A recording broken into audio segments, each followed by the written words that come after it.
ఓం మహాగణాధిపతయే నమః. ఓం గురుభ్యో నమః. ఓం శ్రీమాత్రే నమః.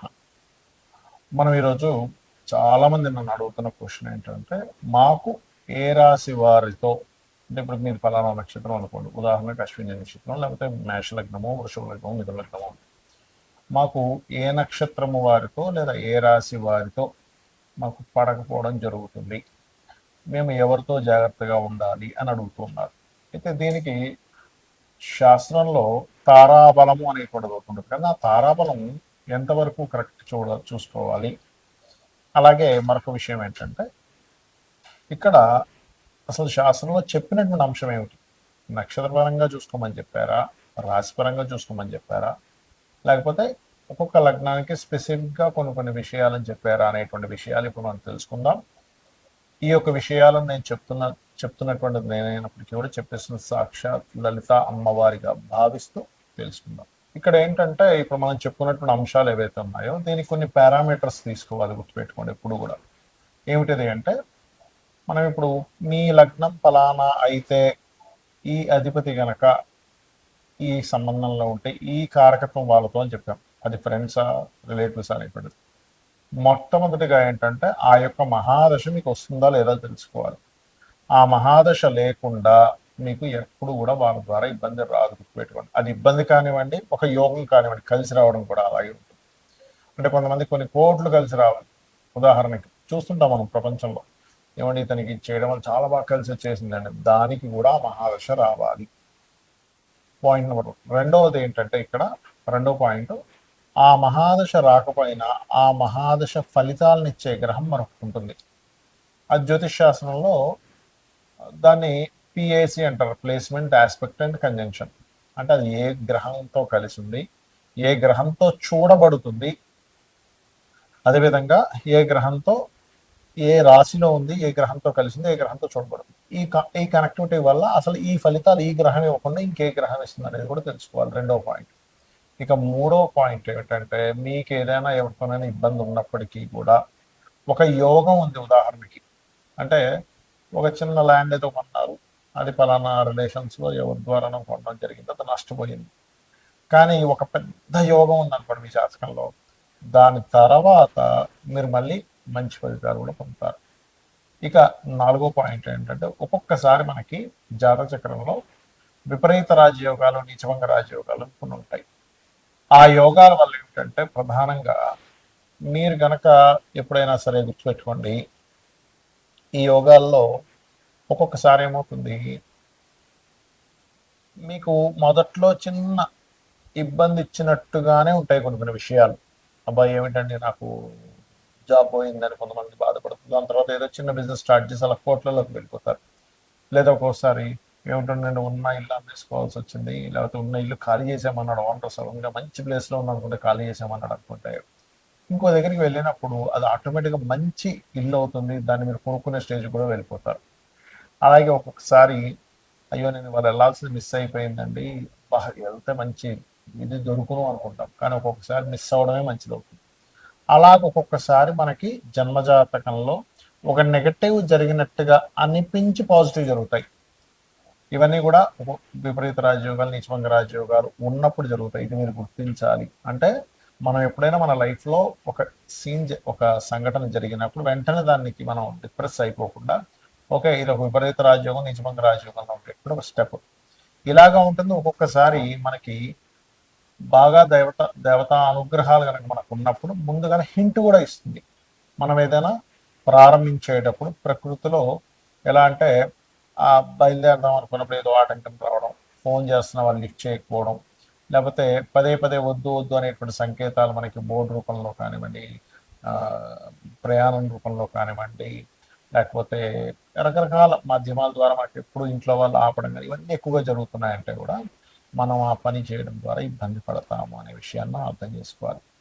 అయితే ఇక్కడ మీరు ఎటువంటి వారితో ఇబ్బంది పడుతున్నా, ఉదాహరణకి మనకి రిలేషన్స్ చాలా ఉంటాయి, లేదా మనం చెప్పుకున్నటువంటి ఏదైతే మనం మొదట్లో చెప్పుకున్నటువంటి వాటిల్లో ఏవైతే మనం ఇబ్బంది పడుతున్నా ఒకటే గుర్తుపెట్టుకోవాలి, మీకు ఏ గ్రహం ద్వారా ఇబ్బంది వచ్చిందో ఆ గ్రహానికి దానము, ఆ గ్రహ సంబంధించిన ఇది అంటే చిన్న ఎగ్జాంపుల్, ఒక చంద్రుడి ద్వారా వచ్చింది, బియ్యము దానం ఇవ్వడం, తెలుపు రంగు వస్త్రం.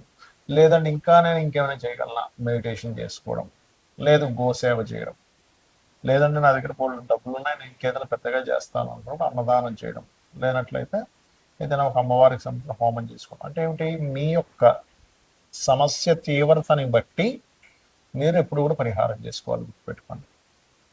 ఎందుకంటే ఒక్కొక్కసారి చిన్న టాబ్లెట్ ఇచ్చి క్లియర్ అయిపోయేది ఉంటుంది సమస్య, ఆరోగ్య సమస్య. కానీ ఒక్కొక్కసారి ఇంజక్షన్ ఇవ్వాల్సి వస్తుంది, 2 రోజులు హాస్పిటల్లో జాయిన్ అవ్వాల్సి వస్తుంది, మరొకసారి ఆ వ్యక్తికి అన్ని టెస్టులు చేసి ఆపరేషన్ కూడా చేయాల్సి వస్తుంది. అంతే కదండి, సైంటిఫిక్గా మనం చూసుకుంటే. అలాగే ఒక్కొక్కసారి ఏమవుతుందంటే చాలా చిన్న చిన్న వాటితో ఈ కలియుగం అంటారు దీన్ని, నామస్మరణ చేత కూడా మనం బయటపడవచ్చు. ఇది ముందు గుర్తుపెట్టుకోవాలి. సమస్య వచ్చింది, సమస్య గురించి భయపడాల్సిన పని లేదు. సమస్యకి పరిష్కారం వెతకడమే సమస్యని జయించడం. శ్రీమాత్రే నమః. మీన లగ్నము, మీన రాశి, మీనం వారికి కనుక చూసుకున్నట్లయితే ప్రధానంగా ఇక్కడ ఈ ఈ లగ్నానికి శుభులు పాపులు అని ఉంటారు. శుభులు పాపులు పరంగా తీసుకుంటే లగ్నాధిపతి గురువు, ద్వితీయాధిపతి భాగ్యాధిపతి అయినటువంటి ద్వితీయ భాగ్యాధిపతి అయిన కుజుడు, పంచమాధిపతి చంద్రుడు. ఎందుకు చెప్తున్నా అంటే మాట, చాలా మందికి నేను ఫలానా నక్షత్రము లేదా రాశిలో జన్మించాను కదా అంటే, ఉదాహరణకి మీన లగ్నం అనుకుందాం, మీన రాశి తీసుకుందాం. పూర్వభాద్ర 4వ పాదము, ఉత్తరాభాద్ర, రేవతి ఈ నక్షత్రాల్లో జన్మించాం. ఇప్పుడు ఈ నక్షత్రాల్లో జన్మించిన మాకు మరి ఏ నక్షత్రంలో పుట్టిన వారితో ఇబ్బంది ఉంటుంది, మంచి ఉంటుందో తెలుసుకుంటే బాగుంటుంది అని ఉంటుంది. అయితే ఇది ఎంతవరకు, తారాబలాలు చూసుకుంటారు చాలా మంది. తారాబలం చూసుకోవాలి. ఎప్పుడు చూసుకోవాలి, మీరు ఒక వివాహము, గృహప్రవేశము, బిజినెస్ ప్రారంభించడము, ఏదైనా ఒక కొత్తగా ఏదైనా ప్రారంభిస్తున్నాం అనుకున్నప్పుడు, గృహ ఆరంభం చేసేటప్పుడు చూసుకోవాలి. మరి మ్యారేజ్ మ్యాచింగ్లో చూసే పద్ధతి ఏమిటంటే, ఇద్దరి జన్మ నక్షత్రాలు వాళ్ళ మైండ్ సెట్స్ని కలపడానికి తీసుకుంటారు. మైండ్ సెట్స్ కలపడానికి నక్షత్రం తీసుకోవాలి. మరి ఎవరి ద్వారా ఇబ్బంది వస్తుందని ఎలా తెలియాలి అంటే, లగ్నానికి శుభులు పాపులు తీసుకోవాలి. అంటే ఒకసారి ఆ పాపులు కూడా విపరీత రాజ్యోగాలు ఇచ్చినప్పుడు మంచి ఫలితాలు కూడా ఇస్తాయి. అంటే అలాగా ఇప్పుడు శుక్రుడు ఉన్నాడు, ఈ మీన లగ్నానికి శుక్రుడు అష్టమాధిపతి, కానీ విపరీత రాజ్యోగం ఇస్తే అదే గ్రహం విపరీత రాజ్యోగం 6లో ఉంటే అది విపరీత రాజ్యోగం ఇస్తుంది. అలాగా ఆ రాజయోగం ఇచ్చే గ్రహం ఎంత బలంగా ఉంది, బలహీనంగా ఉంది. మీ లగ్నానికి పాపులు ఎవరు అని తీసుకుంటే మీనం వారికి శుక్రుడు ప్రధాన పాపి, శని, అదేవిధంగా బుధుడు. అయితే ఈ పాపులు రాజయోగ కారకులు అయితే అద్భుతాలు చేస్తారు, గుర్తుపెట్టుకోండి. రాజయోగ కారకులు కాకపోతే ఇంకెక్కువ ఇబ్బంది పడతారు. ఇది బేస్ తీసుకోవాలి. ఇప్పుడు శుక్రవారాలు, శనివారాలు, బుధవారాలు వీళ్ళు పాడైతే, అంటే శుక్రుడు కానీ బుధుడు కానీ శని కానీ పాడైతే ఆ వారాలే మీకు ఎఫెక్ట్ ఎక్కువగా ఇస్తుంటుంది. ఆ మహాదశ అంతర్దశల్లోనే ఎఫెక్ట్ ఎక్కువగా ఇస్తుంది, వారి రూపంలోనే ఎఫెక్ట్ ఎక్కువగా ఉంటుంది. సర్వసాధారణంగా మీ లగ్నం వారికి నేను ఎప్పుడు చెప్తూ ఉంటాను, తండ్రే వీళ్ళ యొక్క పూర్తి పాత్రను పోషిస్తూ ఉంటారు. అంటే తండ్రి మూలంగానే వీళ్ళకి లైఫ్ అంతా కూడా నా తండ్రి అన్ని చేసి పెట్టడం, లేకపోతే తండ్రి ద్వారానే వీళ్ళు ఇబ్బంది పడటం, లేదా తండ్రి బాధ్యతలు వీళ్ళు తీసుకోవడం. వీళ్ళ లైఫ్లో వెనక్కి తీసుకుంటే మా నాన్నగారి వల్ల ఇంత బాగున్నానంటారు కొంతమంది, లేదా మా నాన్నగారి వల్ల ఇబ్బంది పడ్డానంటారు, మా నాన్నగారు టెన్షన్ నేను తట్టుకోలేకపోతున్నా అంటారు, మా నాన్న హ్యాపీనెస్ నాకు కావాలంటారు. ఎందుకంటే పూర్వజన్మ కర్మ అంతా కూడా సన్తో కనెక్ట్ అయి ఉంటుంది.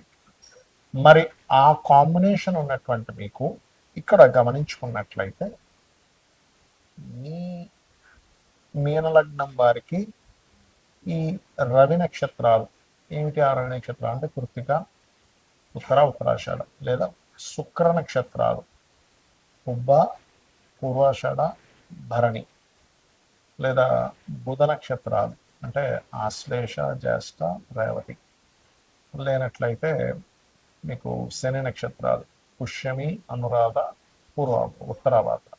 ఈ నక్షత్రాలు పాడై, ఈ గ్రహాలు పాడైతే, శని నక్షత్రాలు పాడై ఏదైనా ఒక పని చేయడం ద్వారా పని వల్ల ఇబ్బంది వస్తూ ఉంటుంది, గుర్తుపెట్టుకోండి. లేదా ఇన్వెస్ట్మెంట్స్ చేయడం ద్వారా. బుధ నక్షత్రాలు పాడయ్యాయి, మీకు వివాహం ద్వారా ఇబ్బంది వస్తుంది, ఎందుకంటే మీ లగ్నానికి బాధకుడు కాబట్టి.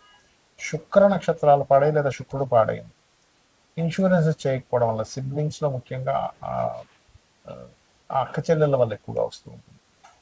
అదేవిధంగా లేదా కొన్ని స్త్రీ పరిచయాల వల్ల కూడా ఇబ్బంది వస్తూ ఉంటుంది. అది విపరీత రాజ్యోగం ఏర్పడితే వేరు, మళ్ళీ గుర్తుపెట్టుకోండి. అలా కాదంటే నాకు ఎక్కువగా ఫలానా రోజులే ఇబ్బంది వస్తున్నది అంటే పర్టికులర్గా ఆ గ్రహం పాడవుతుంది, గుర్తుపెట్టుకోండి. కానీ మీరు రాజరాజేశ్వరి అమ్మవారి యొక్క ఆరాధన ఎంత చేసుకుంటే అన్ని విధాలకు బాగుంటుంది.